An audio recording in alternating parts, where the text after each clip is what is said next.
কয়েকদিন ধরে এই ভবনটাকে দখলমুক্ত করা হোক এই আবেদন জানিয়ে মালিকপক্ষ কখনো থানায় কখনো বা নিজেরা এসে ওপরের যে তলাগুলো সেগুলো তারা খালি করতে শুরু করে।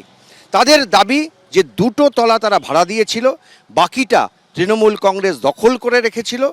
দীর্ঘ টানাপোড়েনের মাঝখানে হঠাৎ করেই তৃণমূল ভবনের ওপরে যে বড় হোর্ডিংটা রাখা ছিল, অর্থাৎ যে সাইনবোর্ডটা ছিল, সেই সাইনবোর্ডটাকে খুলে ফেলে দিল মালিক পক্ষ।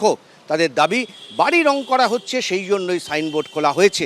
বিল্ডিং রং হচ্ছে, রঙের জন্য অসুবিধা হচ্ছে, সেই জন্য আমরা খুলে দিয়েছি, নিচে রেখেছি। আমার বাড়িটা খালি করতে চাই, আমি আর রাখতে চাই না, আমি এরা সরে যাক, আমাকে ছেড়ে দিই। ভোটের আগেও এখানে ঘন ঘন যাতায়াত ছিল তৃণমূল নেতাদের, আর এখন সেই তৃণমূল ভবনের গ্লো সাইনবোর্ড দায়ী করে পড়ে আছে। তৃণমূল কংগ্রেসের এই সাইনবোর্ড এই মুহূর্তে একেবারে ভবনের পাশে একটা জায়গায় প্রায় স্তূপ করে রাখা হয়েছে। এই সেই সাইনবোর্ড, এখানে সেই সাইনবোর্ড পড়ে রয়েছে এবং কর্মীরা কোনো রকমে প্লাস্টিক দিয়ে ঢেকে রেখেছেন। একটা হাতে কোনো রকমে একটা ফ্লেক্স টানানো হয়েছে ভবনের ওপরে। এই যে বাড়িটিতে তৃণমূল অফিসের জন্য ভাড়া নিয়েছে, সেটি মডার্ন ডেকোরেটরসের মালিক মন্টু সাহার। তার দাবি, করোনার সময় 1 বছরের জন্য এই বাড়িটি ভাড়া নেয় তৃণমূল। 2022 থেকে 2023 1 বছরের জন্য চুক্তি হয়। বলা হয় নতুন তৃণমূল ভবন তৈরি হয়ে গেলেই এই বাড়িটি তারা ছেড়ে দেবেন। পরে সেই চুক্তির মেয়াদ বাড়ে 2025 সাল পর্যন্ত। অভিযোগ, তারপর প্রায় 1.5 বছর কেটে গেলেও এখনো বাড়ি ফেরত পাননি তারা। এটা হচ্ছে মমতা বন্দ্যোপাধ্যায়ের সাথে কি আপনার এই নিয়ে কোনো কথা হয়েছে? না, এই নিয়ে কথা হয়নি। যখন নাকি 10 তারিখ 11 তারিখ নাগাদ, তখন আমি বলেছিলাম আমার বাড়িটাকে ছেড়ে দিই, কারণ আমরা হয়তো জুলাই মাসের মধ্যে ছেড়ে দেবো, এই কথাটা উনি বলেছেন। তাহলে আপনি কি জুলাই পর্যন্ত অপেক্ষা করতে চাইছেন না, নাকি তার আগেই চাইছেন? তার আগেই আমরা চাচ্ছি এই যে ধামাডোল, এই উদয়ন আসছে, অমুক আসছে, এই আমি দেখবো কে দুর্নীতি, কে চোরাইলো, এটা কোনো আমি কেন সহ্য করতে যাবো? আমি বাড়ি দিয়ে এটাকে শান্তি বুক করবো। উদয়ন গুহ কোথায় এসেছিলেন আপনার বাড়ি, মানে ওদের পার্টি অফিসে? পার্টি অফিসে বিকেল 4:30টার সময়। আচ্ছা, তারপর দিন ধরা পড়লেন।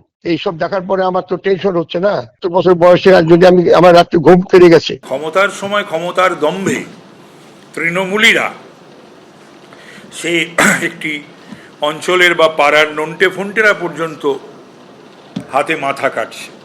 তো তখন বলতে গেলে মন্টু স্যার জেল হতে পারতো, মাওয়িস্ট হতো, বা একটা শিলতানি কেস দিয়ে দিত রাজ্যপালের মতন, গাঁজা টাজা কেসও খেয়ে যেতে পারতো মন্টু শাহ। যদিও কালীঘাট তৃণমূলের দাবি 2027-এর অক্টোবর মাস পর্যন্ত চুক্তি রয়েছে। ওই তৃণমূল ভবনটা জেনে শুনে তৃণমূল কংগ্রেস যদি ক্ষমতায় থাকতো, তখন যারা সরাতে এসছেন তারাই তখন মমতা মমতা মমতা মমতা মমতা মমতা করে দিনে 108 বার মমতাদির নাম জপ করে মমতাদির কাছাকাছি ঘুরতেন, আর কি কি কাজ পাওয়া যায়। এই নিয়ে কটাক্ষ ছুড়ে দিয়েছে বিজেপি। ফ্লেক্স থাকলেও পার্টিটা যে পশ্চিমবঙ্গের মাটিতে বিরাজমান হবে, এটা তো আর কেউ বলছে না। খুব দুর্ভাগ্যের যে এরকম একটা রাজনৈতিক দল এই পশ্চিমবঙ্গের মাটিতে 15 বছরে রাজনৈতিক সংস্কৃতিকে ধ্বংস করেছে, রুচিকে ধ্বংস করেছে, রাজনৈতিক যে ভাবনা তাকে কলঙ্কিত করেছে। দিল্লিতে পার্থ ভৌমিকের বাংলো থেকে অফিস সরাতে হয়েছে তৃণমূল কংগ্রেসকে। এবার কি তৃণমূল ভবন থেকে তৃণমূলের উৎখাত হওয়া সির্ফ সময়ের অপেক্ষা? উজ্জ্বল মুখোপাধ্যায় ও অনির্বাণ বিশ্বাসের রিপোর্ট, এবিপি আনন্দ, কলকাতা। এবিপি আনন্দ, এগিয়ে থাকে, এগিয়ে রাখে।